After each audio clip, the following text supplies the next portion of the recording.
ओम नमः शिवाय, हर हर महादेव। इस नवरात्रि में मेरी माता रानी आप सभी पर अपनी कृपा यूं ही बरसाती रहें, यही मैं हमेशा प्रार्थना करता हूं। देखिए, कल यानी कि 18 अक्टूबर को शारदीय नवरात्रि की बुधवार की चतुर्थी तिथि है।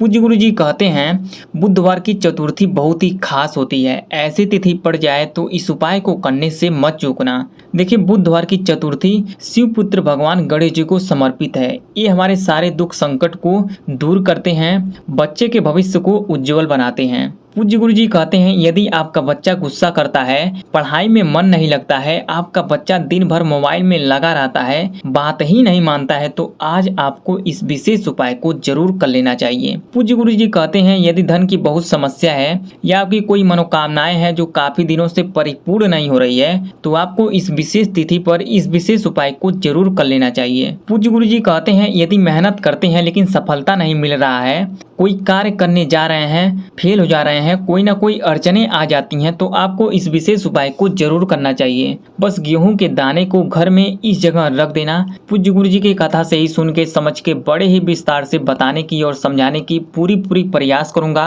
अगर आप भगवान गणेश जी के और माता दुर्गा जी का आशीर्वाद एक साथ पाना चाहते हैं तो वीडियो को लाइक करें और चैनल को सब्सक्राइब करें और कमेंट में जय श्री गणेशा और जय माता रानी अवश्य लिख दें। देखिए, इस पूरे वीडियो में पूज्य गुरु जी के बताए गए 3 बहुत ही खास उपाय को बताऊंगा। वीडियो को पूरा जरूर देखिएगा।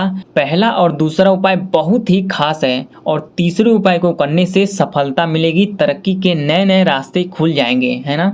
तो पूज्य गुरु जी के बताए गए पहले उपाय को समझ लेते हैं कि इस उपाय को कैसे करना है, मिलेगा क्या, बेनिफिट क्या होगा, है ना। देखिए, पूज्य गुरु जी ने इस उपाय को करने के लिए सबसे पहला चीज लेने के लिए बोले हैं गेहूं। जी हाँ, आपको 5 गेहूं को ले लेना है, एकदम साबुत गेहूं के दाने को ले लेना है ना। और आपको लेना है 9 चावल। जी हाँ, आपको 9 साबुत चावल को ले लेना है जो कहीं से टूटा फूटा खंडित नहीं होना चाहिए, है ना। और आपको लेना है 1 पात्र में जल। अपने घर से ही शुद्ध जल को भर लेना है।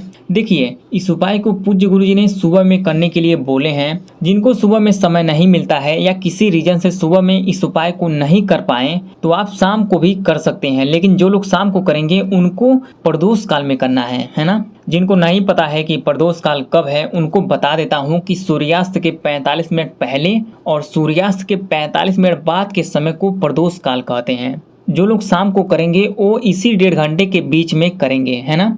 इस उपाय को करने से आपको बेनिफिट क्या होगा, भगवान गणेश जी प्रसन्न हो जाएंगे और अपनी कृपा बरसाएंगे, साथ ही बच्चे का भविष्य उज्जवल बनाएंगे। अगर बात नहीं मानता है तो बात मानेगा, पढ़ाई में मन लगने लगेगा, है ना। तो इस सामग्री को लेकर चले जाना है भगवान भोलेनाथ जी के मंदिर पर। वहां पर जाने के बाद शिवलिंग के पास उत्तर दिशा की ओर अपना मुख को करके खड़े हो जाना है।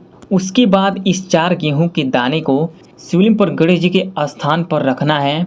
श्री गणेशाय नमः या ओम गंग गणपते नमो नमः मंत्र का स्मरण करते हुए और अपने बच्चे का नाम ले लेना है और अपनी कामना कर लेना है कि बच्चे का भविष्य उज्जवल हो, मेरी बातें माने, पढ़ाई में मन उसका लगने लगे, उसका अच्छा मार्क्स आए, ऐसा आशीर्वाद दें, ऐसा आपको बोल देना है, प्रार्थना कर लेना है। उसके बाद इस 1 गेहूं के दाने को इस लोटे के जल में डाल देना है, ओम श्री दुर्गाय नमः और अपना नाम और गोत्र बोलकर।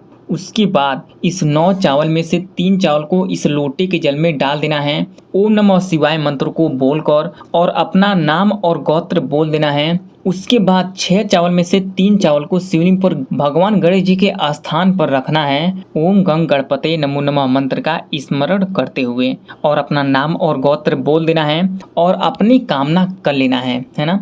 और इस 3 चावल को शिवलिंग पर शिव जी के स्थान पर रख देना है, ओम नमः शिवाय मंत्र का स्मरण करते हुए और अपना नाम और गोत्र बोल देना है।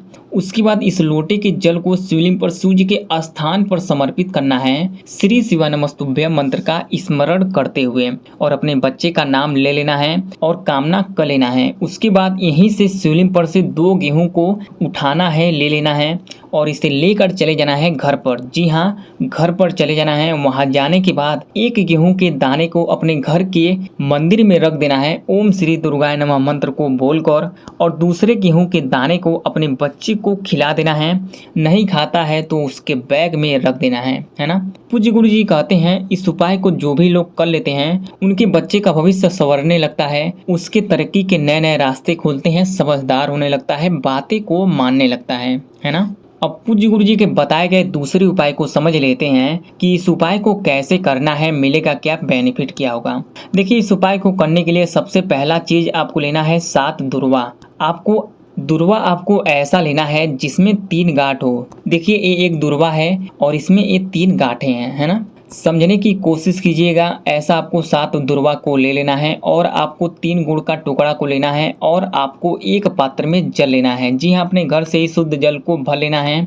अब इस उपाय को कैसे करना है, कहाँ करना है, तो इस उपाय को करना है भगवान भोलेनाथ जी के मंदिर पर। तो कैसे करना है, देखिए सबसे पहले इस 7 दुर्वा में से 3 दुर्वा को लेना है और 3 टुकड़े गुड़ में से 1 टुकड़े गुड़ को लेना है। अब इसे शिवलिंग पर गणेश जी के स्थान पर रखना है। ओम गंग गणपते नमो नमः मंत्र का स्मरण करते हुए और अपना नाम और गोत्र बोल देना है और अपनी कामना कर लेना है। उसके बाद इस 4 दुर्वा में से 2 दुर्वा को लेना है और 1 गुड़ के टुकड़े को लेना है। अब इसे नंदी गाय के इस उठे वाले पैर पर रख देना है, कहीं और नहीं रखना है, इस उठे वाले पैर पर ही रखना है। ओम संकट हराय नमः मंत्र को बोलकर और अपना नाम और गोत्र बोल देना है और अपनी कामना बोल देना है। उसके बाद इस 2 दुर्वा को और इस गुड़ को लेना है। उसके बाद इसे शिवलिंग पर शिव जी के स्थान पर रखना है। श्री शिवाय नमस्तुभ्यम हर हर महादेव मंत्र को बोलकर और अपना नाम और गोत्र बोल देना है और अपनी कामना कर लेना है। उसके बाद इस लोटे के जल को शिवलिंग पर यहाँ पर शिव जी के स्थान पर शिव जी को स्नान करा देना है। ओम नमः शिवाय श्री शिवाय नमस्तुभ्यम पंचाक्षर और छड़ाक्षर मंत्र को बोल देना है और अपना नाम और गोत्र बोल देना है और अपनी कामना कर लेना है कि मेरी ये मनोकामना है इसे पूरा करे, धन संपदा की कभी कमी ना हो, ऐसा आशीर्वाद दें। आपको ऐसा बोल देना है, प्रार्थना कर लेना है। पूज्य गुरु जी कहते हैं जो लोग इस उपाय को कर लेते हैं उनकी सारी मनोकामनाएं परिपूर्ण हो जाती है, धन की समस्या समाप्त होती है। अब पूज्य गुरु जी के बताए गए तीसरे उपाय को समझ लेते हैं कि इस उपाय को कैसे करना है। आपको लेना है 9 चावल और आपको लेना है 1 पात्र में जल। क्या लेना है, तो 1 लोटे में जल को ले लेना है और आपको लेना है 3 काला तिल। अब इस उपाय को करना कहाँ है, तो इस उपाय को करना है भगवान शिव जी के मंदिर पर। तो कैसे करना है, सबसे पहले इस 3 काला तिल में से 1 काला तिल को और इसमें से 3 चावल को लेना है। उसके बाद इसे शिवलिंग पर गणेश जी के स्थान पर रखना है, समर्पित करना है। ओम गंग गणपते नमो नमः मंत्र का स्मरण करते हुए उसके बाद फिर 2 काला तिल में से 1 काला तिल को लेना है और 3 चावल को लेना है और अशोक सुंदरी जी के स्थान पर ओम सांब शिवाय नमः मंत्र को बोल देना है। उसके बाद 3 चावल को और 1 काला तिल को लेना है। उसके बाद इसे शिवलिंग पर शिव जी के स्थान पर समर्पित करना है, श्री शिवाय नमस्तुभ्यम मंत्र को बोलकर। उसके बाद अंत में इस लोटे के जल को समर्पित करना है, हर हर महादेव ओम नमः शिवाय मंत्र को बोलकर। उसके बाद जलाधारी से थोड़ा सा जल को लेना है और उसे अपने माथे पर लगा देना है और उसके बाद महादेव जी से प्रार्थना कर लेना है कि हे महादेव, जीवन में आ रही सारी समस्या को समाप्त करें, तरक्की के नए नए रास्ते को खोलें, जीवन को सफल बनाएं, ऐसा आशीर्वाद दें, जय महादेव। ऐसा आपको बोल देना है, प्रार्थना कर लेना है। इस तीनों उपाय से जुड़ी कोई सवाल हो या कहीं कुछ समझ में नहीं आया हो तो कमेंट करके जरूर बताएं। वीडियो पसंद आए तो लाइक करें, चैनल को सब्सक्राइब करें। ओम नमः शिवाय, हर हर महादेव।